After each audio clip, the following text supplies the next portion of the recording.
Ladies and gentlemen, welcome to the Great Vocal Majority Podcast, your source for the conservative view on American politics and culture, and where the issues are discussed with goodwill, candor, and intelligence. And now, here's your host, Tony Cottaspati.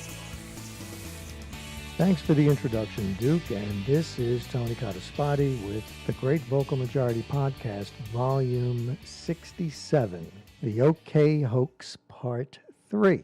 Now, when you see someone curl their index finger up against their thumb and hold the other three fingers on that hand out, 99% of everyone, everywhere, recognizes that for what it is. It's the OK sign. In today's environment, something as innocent as the OK gesture can be turned into a symbol of hate at the speed of light.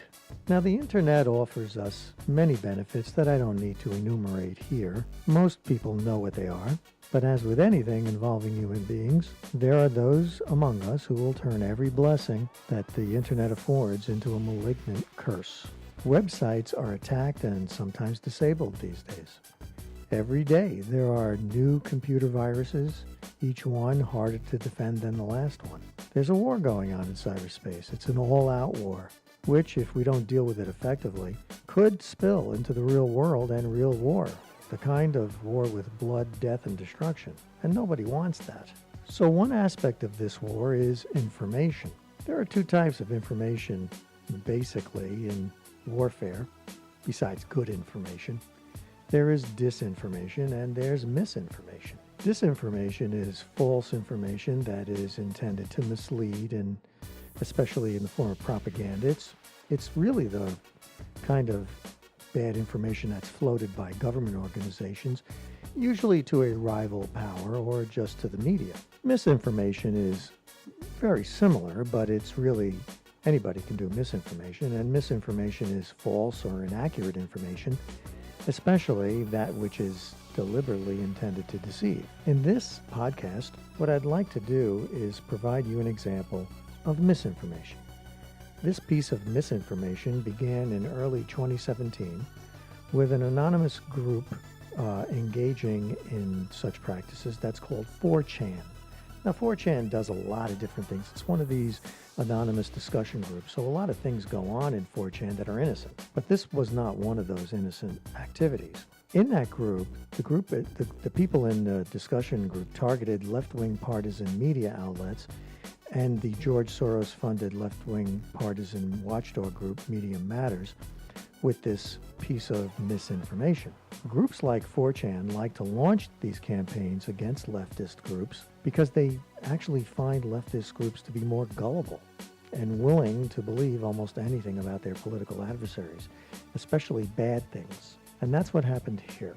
Now, according to the Anti-Defamation League, the OK hand gesture hoax, and this was a hoax, originated in February 2017 when an anonymous 4chaner announced something that he called Operation OKKK. In other words, like a takeoff on the KKK. And what he was doing was telling other members that, quote, we must flood Twitter and other social media websites, claiming that the OK hand signal is a symbol of white supremacy, unquote. The user even provided helpful graphics showing how the letters WP for white power could be traced with an OK gesture.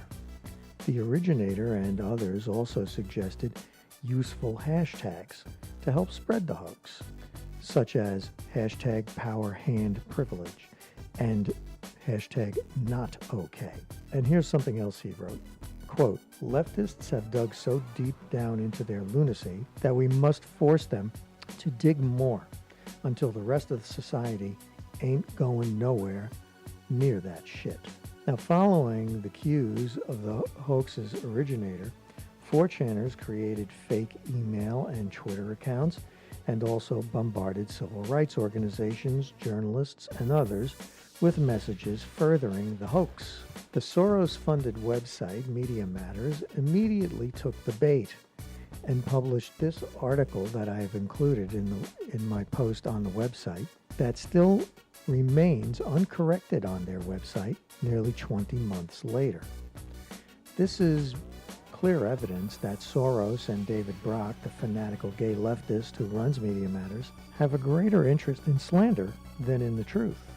By allowing it to go uncorrected, Media Matters made this hoax seem credible. They became willing participants. The OK sign is used by everyone, including President Trump, who often uses the gesture while making his speeches. It's almost like a physical tic. Now, based on a hoax started by 4chan and promoted by Media Matters, left-leaning readers of that site will become more inclined to see President Trump and anyone else on his team using that gesture, the common OK sign, be actually flashing a symbol of white supremacy. You know, it's going to be the old dog whistle accusation that we constantly seem to hear from the left. Now, I understand how this seems. Does anyone really believe the OK sign is a symbol of hate and white supremacy? Well, the unfortunate answer is yes. There are a lot of people who believe this. This is what happens when biased and partisan news outlets and websites run with this garbage simply because it fits their narrative. Later, when it's discovered that the whole thing was a hoax, those news outlets and websites almost never run a retraction, not with the same level of intensity as their original report, and that's only if they run a retraction at all. Remember, Media Matters never corrected the fact that this is a hoax. Here is one example of an outlet that actually did correct their original story. The UK Independent initially reported that the ADL recognized this gesture as a symbol of white supremacy, but later they offered something of a retraction. According to the Independent, the ADL knows of a two-handed gesture for white supremacy, but not the simple OK sign. Still, at least it was a correction, and it was embedded in the original article where it should have been. The same can't be said, however, for Yahoo News, who offered no retraction at all, or at least not one that I could locate. Incidentally, this OK hoax has been resurrected more than once. After the initial launch of the hoax in February of 2017, it resurfaced again in April 2017.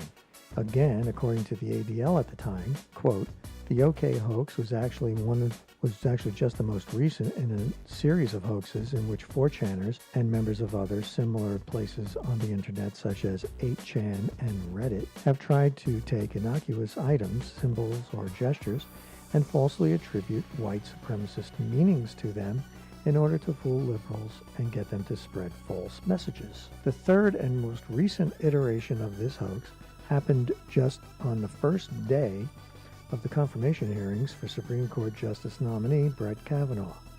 Social media lit up with a picture of Kavanaugh's aide flashing white supremacist hand gestures, so they claimed. And as in each prior case, the left took the bait. Now, a serious question needs to be asked. Why? Why do leftists continue to believe this hoax? And here's what the ADL had to say about it. Quote, they are also a response, meaning the response to these hoaxes, to the willingness of many on the left in the United States to believe that the Trump administration is full of hardcore white supremacists, a belief so powerful that recently a photo of White House staffer Stephen Miller just simply adjusting his suit and tie before an interview went viral with the claim that Miller was actually using his hands to form an obscure white supremacist hand sign for white power as a secret signal to white supremacists who might be watching.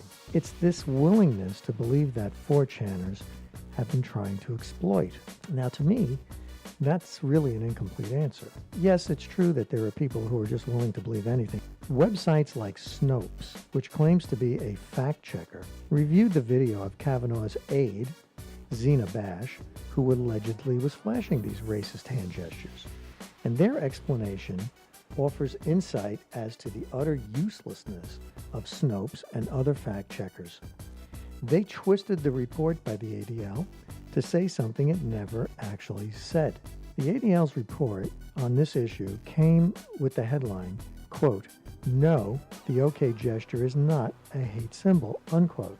Instead of focusing on that and all the ADL had to say in support of it, Snopes chose instead to focus their attention on totally unrelated white supremacist symbols. And oddly enough, since I originally wrote this post, the ADL changed the headline in this particular article that they wrote months ago to say that the hand gesture is now being used to troll liberals. And there's really no evidence of that. This is what the liberal media does. The ADL is a liberal organization, but this is what they do to soften the stupidity and the dishonesty that's coming out of left-wing organizations like Media Matters and like Snopes. It's just purely dishonest because if you look at the pictures of Zena Bash and what she's doing, she's not flashing signals at all. She's just holding her hands in a peculiar way on her lap. She's not flashing a signal or trolling. I mean, the whole thing is idiotic, but it's a way for groups like Snopes and a left-leaning outlet to defend their supporters from being exposed as gullible fringe fools. It also has the added partisan benefit of allowing for just a wee bit of doubt that maybe, just maybe, Zena Bash really is a racist white supremacist, even though on one side of her family she's Hispanic. She herself is Mexican-born. In other words, she's not white. And on the other side of her family, her grandparents are survivors of the Holocaust. Now, that isn't really your typical racist white supremacist's profile, but when you've been caught in your gullible stupidity, any port in the storm will do for Snopes, I suppose. We now have ample, clear and convincing evidence that the American left is experiencing a type of mass hysteria and paranoia. There doesn't seem to be any other adequately reasonable explanation of the fact that so many people continue to be taken in by something that has been proven to be a hoax at least twice over the past 20 months, and for which an organization led by liberals cites as a hoax.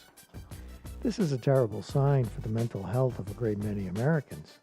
When they become so convinced of something that is provably false, and which they consider to be an existential threat to them, without responsible people in the media and on the internet placing the truth ahead of their partisan agenda, America and Americans are going to suffer. Groups instigating chaos, like 4chan and others, should not have their lies and rumors propagated by anyone, much less partisan outlets like Media Matters and convicted felons like George Soros. For the Great Vocal Majority, I'm Tony Cottaspoti. Thanks for listening. Please subscribe to the YouTube channel. Also subscribe to this podcast. I'll speak to you guys soon.